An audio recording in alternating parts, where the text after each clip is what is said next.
पाकिस्तान के लिए काफ़ी हवालों से अहमियत रखता है। दो तरफ़ा ताल्लुकात बहुत अच्छे हैं, साथ साथ बरतानिया यूरोपियन यूनियन का भी एक अहम मुल्क है और पाकिस्तान तिजारती कंसेशंस हासिल करना चाहता है EU से। इसके लिए बरतानिया फेवर भी कर रहा है। वॉर ऑन टेरर के हवाले से भी दोनों मुल्क इत्तेहादी हैं। इन्हीं मौज़ूआत पर बात करेंगे। आज हमारे साथ इस वक्त मौजूद हैं बरतानिया के वज़ीर ख़ारजा David Miliband. Thank you very much excellency sparing time for us. You said on your arrival statement that you visited Pakistan more times than you visited Washington. What actually brings you here so frequently? I think this is a country with deep historical links to Britain. It's a country that Britain cares about a lot, and it's also a country that's going through a traumatic and dangerous time. And I am here to show solidarity with the people and government of Pakistan at a critical moment in Pakistan's history. The choices that are going to be made now about security, about political development, about social and economic development will define Pakistan for a generation, and we want it to be the right choice. And you are assisting in this choice of action for future course? Well, we want to assist. We want to assist politically. So we were instrumental in organizing the EU-Pakistan summit that has given big trade and investment boosts to Pakistan. We want to help in aid, because Pakistan is the second biggest recipient of British aid, $1 billion over 4 years, as well as some extra humanitarian aid for the IDPs in the current crisis. And we also want to develop our personal links with Pakistan, because there are 1 million British people of Pakistani origin, and they watch your news, they read your newspapers, they follow events in Pakistan very carefully. So this country matters to us, and it matters, of course, to the whole region. When did Britain realize that it's not the General Musharraf who can steer the country out of this militancy and terrorism, rather the democratic country, the democratic setup can unite the whole country against the militants? Well, we've always supported democracy in Pakistan, because one of Pakistan's problems has been that for 31 of the last 61 years it's had military rule. And civilian rule is the right way forward for Pakistan. And that's always been our view. And I think that the ability of the current civilian government to work closely with the military in this very difficult campaign in the northwest of the country, in Swat, in Bunair, in Waziristan, that's a sign of the right sort of relationship, where the army is a very important institution of society but remains the army, doesn't end up running the country. Do you think that the effort now going on against extremism and militarism is okay, or you still feel that there is something more to do by the government of Pakistan? Well, I think that the last 6 or 7 weeks have been very important for Pakistan.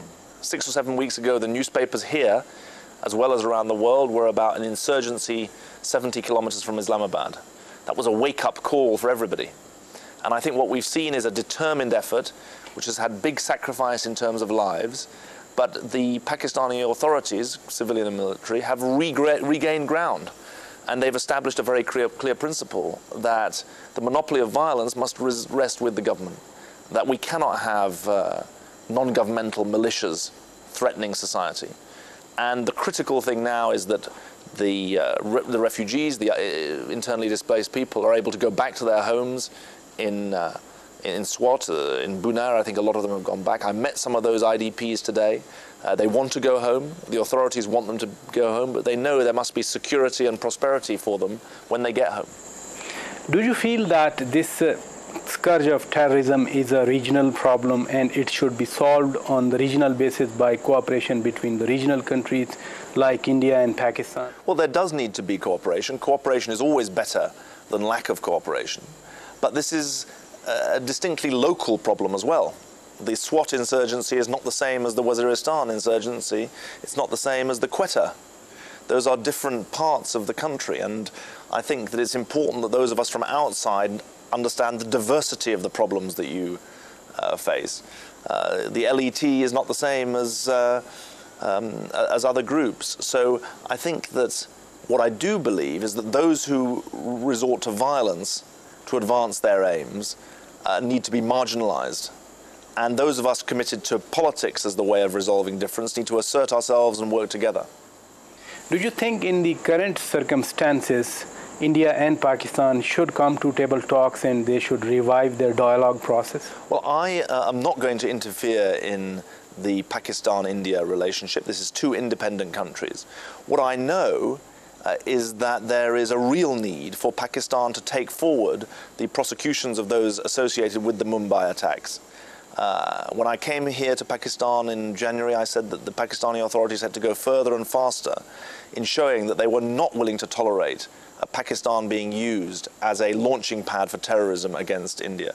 The Indian Prime Minister has subsequently said that he's willing to go more than halfway to meet the Pakistani authorities. But I think that the absolute starting point is real action on those associated with the Mumbai attacks. So you favor Indian assertion that first Pakistan should go after these groups and only then the dialogue can be restored? It's not a question of what I favor.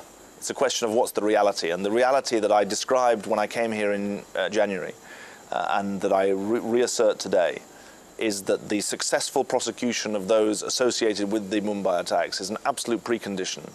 Not a precondition for me, but it's a basis for Pakistan to show its neighbors that it wants to take things forward in a positive way. The foreign secretaries of the two countries, they are shortly meeting in Sharm el-Sheikh, Egypt. Do you encourage the two countries to